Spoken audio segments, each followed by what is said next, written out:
Bien, continuamos con la segunda parte de las entregas que vamos a estar haciendo del artículo 1916 del Código Civil de la Federación, pero en esta segunda parte vamos a hacer un comparativo con lo que marca el Código Civil, pero del Estado de México.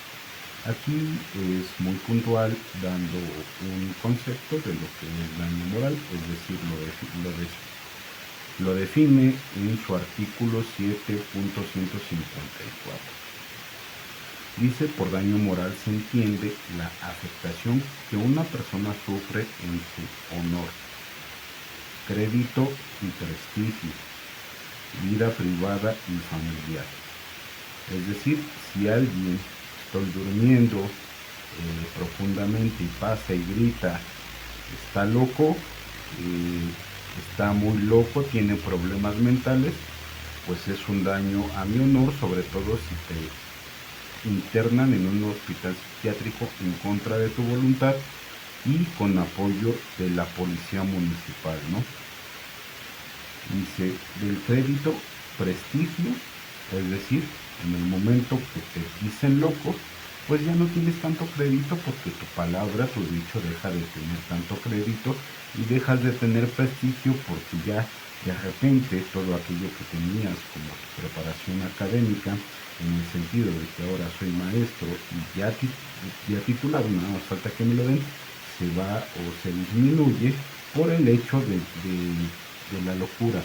Y es que según la definición de la enfermedad y en propias palabras de la doctora tratante, no te permite tener una vida normal, que se contradice porque al mismo tiempo emite un documento que dice con procesos mentales superiores. Es decir, una persona que tiene procesos mentales superiores es imposible que padezca una de esas enfermedades que precisamente el problema que tienen es que no te dejan tener procesos mentales superiores, ¿no?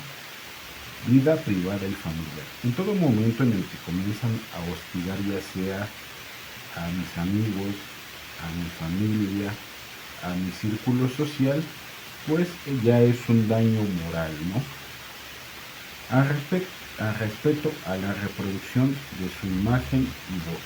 Es decir, si yo tuviera una muletilla, como a lo largo de estos años, los últimos 2 o 3 años, he diseñado muletillas con base a algo famoso, es porque precisamente se dan este tipo de situaciones y lo tratan de disfrazar con una especie de broma, y les voy a poner un ejemplo. El Iki nunca fue parte de ningún TikTok famoso ni de ninguna muletilla. Se trataba de la lectura que estamos viendo de los ratón, fisgón y escurridizo. Pues sí, estaba haciendo precisamente como ratón. ¿No? Incluso traía una sudadera gris para que ponerle más énfasis, ¿no? Bueno, como dicen, de su imagen o voz. ¿Por qué? Porque simulaban la voz que yo hacía. Incluso en ese mismo sentido, tomé algunas muletillas o sonidos graciosos de TikTok, bastante léperos, ¿no? Que no voy a repetir en ese momento, que se reproducían y se reproducían sin conocer su origen, y no se los decía porque en determinado momento que nos fuéramos a juicio les iba a decir el origen bastante vergonzoso, ¿no? Pero bueno, en su nombre o seudónimo o identidad personal, su presencia estética y los afectivos derivados de la familia, la amistad y los bienes. Es decir, no pueden dañar familia, amistad o bienes. Incluso en todo momento que han intervenido con mis teléfonos, redes sociales, comunicaciones, etcétera, se consideran un bien mueble, porque se puede mover, ¿ok? Y que de momento está dañado por todo lo que conlleva. Digan lo que digan, ¿no? Bueno, reparación del daño moral. Aquí sí ya establece la misma ley de qué manera se repara el daño moral. Dice, la obligación de reparar el daño moral solo será exigible si el mismo se produce como consecuencia de un hecho ilícito. Y sí, por ahí hay carpetas de investigación abiertas por hechos ilícitos de los cuales no puedo hablar porque como tal sí son ilícitos. Y la autoridad correspondiente de hecho tomó conocimiento del hecho y así lo manifestó, ¿no? Entonces, una invención o una broma no fue porque existe un documento de antecedente que avala ese dicho, ¿sale? Entonces, no se trató de ninguna broma pesada, como tal existió el hecho, están los documentos, carpetas de investigación y todo. Por eso les hacía el llamado a que tengan cuidado que están haciendo, porque se están metiendo en hechos ilícitos del cual en teoría no tienen conocimiento, porque yo jamás los mencioné. Se están metiendo en otras cosas que por definición no les incumben porque no están mencionados en ningún lugar del proceso, ¿no? Así de sencillo. Independientemente de que se hubiera causado daño material y de la recuperación que por el mismo procediera, ¿no? Ok, de la reparación del daño y los prejuicios, que ya está en el 156. En todo caso, quien mande la reparación del daño moral deberá acreditar plenamente la ilicitud de la conducta del demandado y el daño que se produjo como consecuencia inmediata y directa de tal conducta. Ok, vamos a suponer, voy a poner una carpeta X con un asunto X para no involucrar ninguna carpeta, ¿no? Vamos a suponer que alguien se roba un celular mío. Yo voy, levanto mi denuncia. Derivado de ese acto que fue de robo en el metro del Estado de México, existe una carpeta de investigación tal. El delincuente se da cuenta que fui y demandé y en represalia me hace todo ese daño. Ah, ok. Entonces, ¿sabes qué? Sí procede, ¿no? ¿Por qué? Porque estás demostrando tu conducta que viene de un proceso ilícito, de una conducta ilícita, ¿no? Ok. O sea, pues sí, tu conducta en sí constituye un delito, ¿no? Y el daño que se produjo como consecuencia inmediata y directa de tal conducta. De conformidad a lo establecido por el ordenamiento se considera como hechos ilícitos las siguientes conductas y ahí hace un listado de aproximadamente 4 conductas que se consideran así. Comunicar a una o más personas la imputación que se hace a otra de un hecho cierto o falso. Y por eso es que nunca he dado nombres y si se dan cuenta, ninguna de las personas que aparecen en las fotografías de la denuncia son conocidas, ¿no? Nadie los conoce e incluso las carpetas de investigación traen la leyenda desconocido, ¿no? Entonces por ahí, punto para mí, no punto para delincuente, ¿no? Ejecutar una acción o proferir una expresión por su naturaleza ocasiona o circunstancia pueda perjudicar la reputación del agraviado, ¿no? Cuando llegan y me gritan tal o cual cosa cuando se supone que estoy descansando, pues es una expresión que por naturaleza o circunstancia perjudica la reputación, no solo porque lo dicen cuando estoy descansando, sino cuando voy a ver a mis amistades, cuando voy a algún lugar y han escuchado lo que gritan, son cosas bastante fuertes, ¿no? Y precisamente por la naturaleza de ese acto, pues las he publicado porque constituyen un peligro real, ya que las autoridades que les corresponden tomar cartas en el asunto parecen ser parte del problema, ¿no? Imputar a otro falsamente un delito, ya sea porque el hecho es falso o inocente la persona a quien se imputa. Yo por eso no estoy diciendo que alguien es culpable. Lejos de hecho de eso, no se han dado nombres, no se han dado circunstancias, no se ha dado nada que pueda identificar a alguien que esté directamente relacionado conmigo. Hasta el día de hoy sigue siendo desconocido en teoría, porque si ya han hecho las investigaciones correspondientes con las pruebas que entregué, ya no son desconocidos, ¿sí me explico?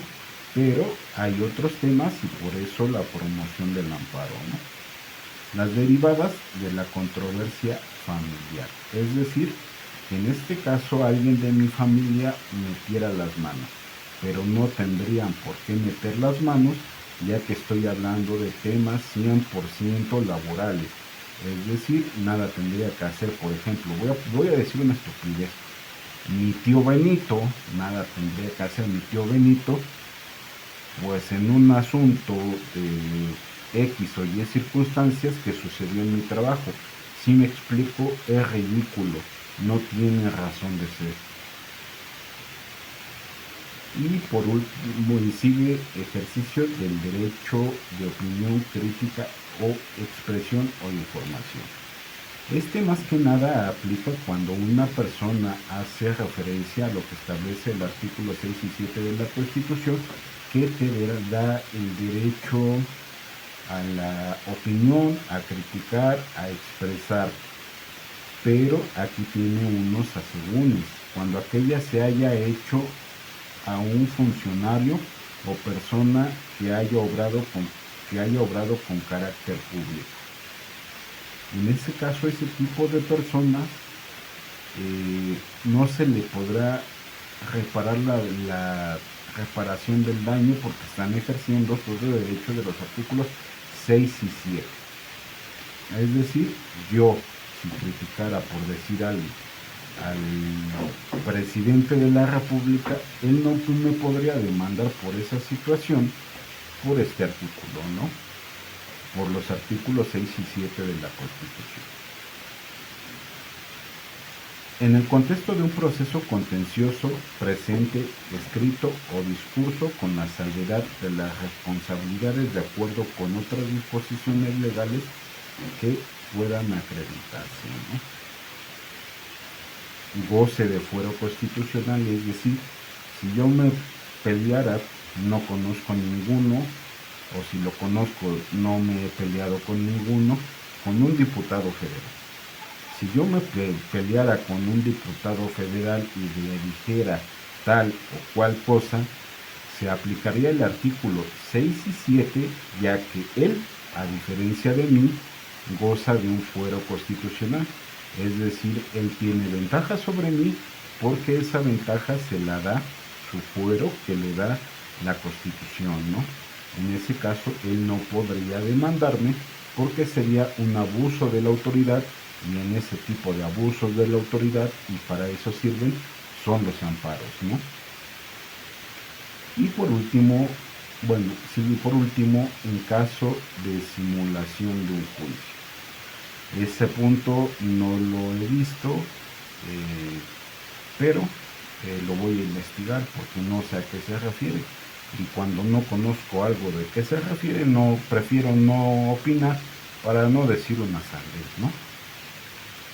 La acción de reparación no será transmisible, es decir, la acción de reparación no es transmisible a terceros por acto entre vivos y solo pasa a los herederos de la víctima cuando ésta la haya intentado en vida. Es decir, yo ya metí mi amparo, pero por X o Y llega el ratón Miguelito o el ratón Pérez o el ratón Vaquero y me mata, pues ya valió chetos, ¿no? Ahí el único, nadie más podría solicitar una reparación del daño más que mis herederos directos, que son quienes aparecen en tu testamento, o del caso contrario, los que establezca la ley, ¿no? Si yo demandara al tío Miguel, en ese momento el tío Miguel no sería dicho beneficiario, ¿no? Monto de la indemnización. El monto de la indemnización por daño moral lo determina el juez tomando en cuenta la afectación producida, el grado de responsabilidad, la situación económica del responsable y de la víctima, así como las demás circunstancias del caso. Es decir, si yo demandara a un empresario, pues no se puede comparar la demanda que yo lleve a cabo contra el empresario con mi situación económica, que de momento no estoy laborando porque he estado participando en varios proyectos, entre ellos mi proceso de titulación, ¿no? Y por último, la publicación de la sentencia. Cuando el daño moral haya afectado a la víctima en su decoro, es decir, si voy a ir al sanitario, y eso me pasó en trabajo, y hay video, si voy a ir al sanitario y no puedo estar en paz haciendo una necesidad que es básica, que es elemental, no me estás permitiendo tener decoro en algo tan básico, ¿no? Honor. Es decir, soy una persona respetable, soy un licenciado, soy un maestro, y me está sacando de mis casillas para que pierda un poquito del honor o de mi credibilidad, pues ya estamos incumpliendo aquí, ¿no? Prestigio, reputación o consideración. El juez ordenará a petición de esta y con cargo al responsable, es decir, al empresario, la publicación de un extracto de la sentencia que refleje adecuadamente la naturaleza y alcance de la misma a través de los medios informativos que considere convenientes. Es decir, volvemos al ejemplo del político. El político, señor diputado federal, que tiene 2 millones de seguidores en Twitter, que es a donde, o por el medio por el que se llevó a cabo el problema. Una vez que se ejerza la sentencia, pues tiene la obligación de tomar un extracto y publicarlo a través de sus redes sociales, que fue el medio utilizado para dichos ataques, ¿no? Y pues más o menos de eso va estos temas, que va del 7.154 al 160, ¿no? Son 6 articulitos que les dice cómo está la situación aquí en el Estado de México, para que si llegaran a tener alguno de estos problemas, no se dejen de ninguna manera, se defiendan, y pues hasta ahí la dejamos. En algún otro momento que vaya teniendo un poquito más de tiempo, les subiré la segunda parte. Ánimo y que tengan buen día.